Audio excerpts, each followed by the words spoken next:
Trending news Odisha आपण मानक स्वागत जनाऊँगी। आज 17 सेप्टेम्बर 2024 आज किसी गुरुत्वपूर्ण खबर जहां सामना को आसूचे लेटेस्ट खबर जानापी आम चैनल सब्सक्राइब और लाइक कर दिखाँ। चलतु नजर पकड़ा आज बड़ खबर उपर। आज मोदी बांटे सुभद्रा टंका। साधारण निर्वाचन प्रचार बेले प्रधानमंत्री नरेंद्र मोदी प्रतिश्रुति देते ओडिशार बीजेपी सरकार हेले सुभद्रा योजना आरंभ हो। महिला को 50,000 टंका लेखाएं प्रदान। आसंता मंगलवार प्रधानमंत्री नरेंद्र मोदी निजर जन्मदिन अवसर में राज्यवासी को यह योजना भेटी देवाक आछुंती।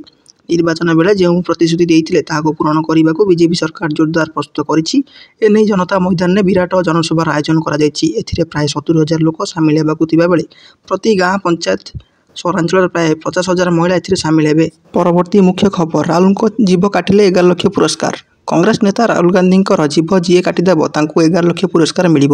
शिवसेना विधायक संजय गायकवाड़ एभली एक विवादीय बयान दे बड़ विवाद सृष्टि करछंती। संरक्षण पद्धति उच्छेद संक्रांत राहुल गांधी टिप्पणी को विरोध करी गायकवाड़ यही टिप्पणी देइछंती। यार एक वीडियो एवं सोशल मीडिया रे वायरल होबार लागिछि।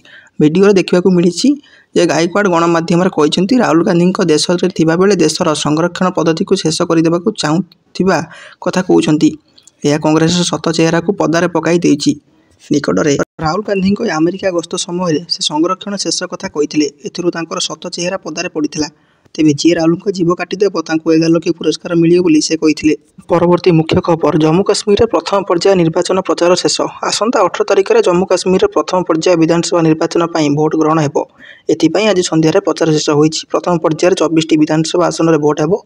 उक्त पर्याय शेष दिन में केन्द्र गृहमंत्री अमित शाह आज Jammu Kashmir high profile rally करिसेंती। शाह आज 3टी पृथक जिले में रैली करिसेंती। प्रथम पर्याय निर्वाचन मैदान में 219 प्रार्थी अछंती। इतिमध्य जम्मू काश्मीर 3 स्तरीय सुरक्षा व्यवस्था कर काश्मीर प्राय 300 कंपानी अर्धसामरिक बाहिनी मुतयन होती। जम्मू काश्मीर दीर्घ 10 वर्ष पर विधानसभा निर्वाचन होगा जाऊँगी। परवर्ती मुख्य खबर शांतिस्तूप बुलिले राज्यपाल। आज राज्यपाल रघुवर दास धौली शांतिस्तूप बुलिया जाते। राज्यपाल अपराह्न 1टा समय शांतिस्तूप को पहुंचते। प्रथम शांतिस्तूप प्रवेश पथर बुद्ध मंदिर दर्शन करते। यापर शांतिस्तूप चारिपाखे बुली भगवान बुद्ध मूर्ति सहित बौद्ध कीर्तिराजी संपर्कित विभिन्न कारुकार्य देखिते। निकटरे धवलेश्वर को पूजार्चना करने सह पार्श्वदेवी बगलामुखी को जल लगी करते। परवर्ती मुख्य खबर आज वर्षा कमी पारे। गांगे पश्चिमबंग उपर सृष्टि हो झाड़खंड मुहां होता गभीर अवपात प्रभाव में उत्तर ओडिशार जिलागुड़िकर प्रबल अति प्रबल वर्षा होईछि।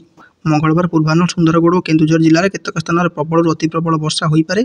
यह समय मयूरभंज देवगढ़ संबलपुर बरगढ़ झारसुगुड़ा और अनुगुल में प्रबल वर्षा होगा येलो वार्निंग जारी कर।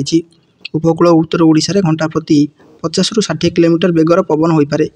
गभीर अवपात धीरे धीरे दुर्बल हो मंगलवार मध्याह्न ठारू वर्षा प्रभाव कमिବ ବୋଲି आंचलिक पाणीपाग विज्ञान केन्द्र पक्षर पूर्वानुमान करा जायछि। परवर्ती मुख्य खबर जेएसपी अनुगुल कारखाना पर ग्रीन हाइड्रोजन। शिल्पपति नवीन जिंदल संस्था जेल स्टील एंड पावर जेएसपी यार ओडिशार अनुगुल इस्पात कारखानार direct reduced iron DRI unit green hydrogen व्यवहार करने ग्रीन हाइड्रोजन उत्पादन लगी कंपनी पक्षर Jindal renewable power private limited सह बुझामणा पत्र स्वाक्षर कौन इस्पात कंपानी तरफ ग्रीन हाइड्रोजन क्षेत्र में यह हूँ सर्वबृहत पंजनिवेश।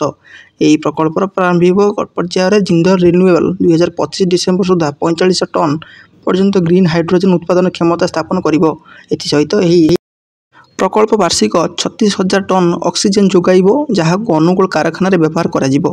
कंपनी जेएसपी कारखाना को 3 गीगावाट अक्षय शक्ति प्रदान करिवो जहाँ फल 2-3 वर्ष कोयला को जाळेणी रूपे व्यवहार करी उत्पादन हेउथुवा शक्ति उपर कंपनी निर्भरशीलता 50% कम हो पारिबो। परवर्ती मुख्य खबर मणिपुर में इंटरनेट उपर कटकणा हटिला।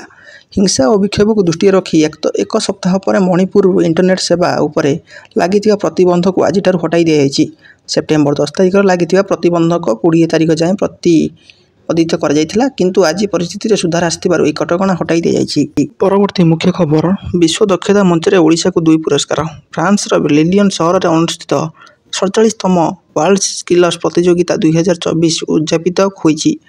एथिरे ओडिशार प्रतियोगी 2टी पुरस्कार हासिल करी राज्य ପାଇଁ गौरव आनिछंती। सीटीटीसी रे मेकोट्रॉनिक्स डिप्लोमा पढ़ुवा छात्र अमरेश साहू अक्षय शक्ति वर्ग रे ब्रोंज मेडल पाइथिबा बेले सीबी रमन ग्लोबल विश्वविद्यालय बीटेक सिविल इंजीनियरिंग छात्र गेतला अखिल जल प्रजुक्तिर मेडालिफन फॉर एक्सलेंस हासिल करी ओडिशा को विश्व मंच में गर्वित करिसेंती। उभय विजेता मुख्यमंत्री मोहन चरण माझी और विरोधी दल नेता नवीन पट्टनायक अभिनंदन जणाइछंती। परवर्ती मुख्य खबर राज्यर टाटा स्टील निवेश 1 लाख कोटी टपिला। टाटा ग्रुप अधीन परिचालित इस्पात कंपानी टाटा स्टील पक्षर ओडिशा 1 लाख कोटी टंका निवेश करा घोषणा कंपानी पक्षर अवगत कर कलिंग नगर संप्रसारण कार्य और नीलाचल इस्पात निगम लिमिटेड NINL और टाटा स्टील मेरीमंडल अधिग्रहण कर कंपानी 1 लाख कोटी टंकार अधिक निवेश करिछि। टाटा स्टील कलिंग नगर कारखाना वार्षिक उत्पादन क्षमता खूब शीघ्र 3 नियुत टन रु 8 नियुत टन को वृद्धि पाइब। 27,000 कोटी टंकार निवेश कलिंग नगर कारखाना द्वितीय पर्याय संप्रसारण कार्य चली। यहीपरि समस्त बड़ खबर जानी आगर रहा चैनल टी सब्सक्राइब करनी।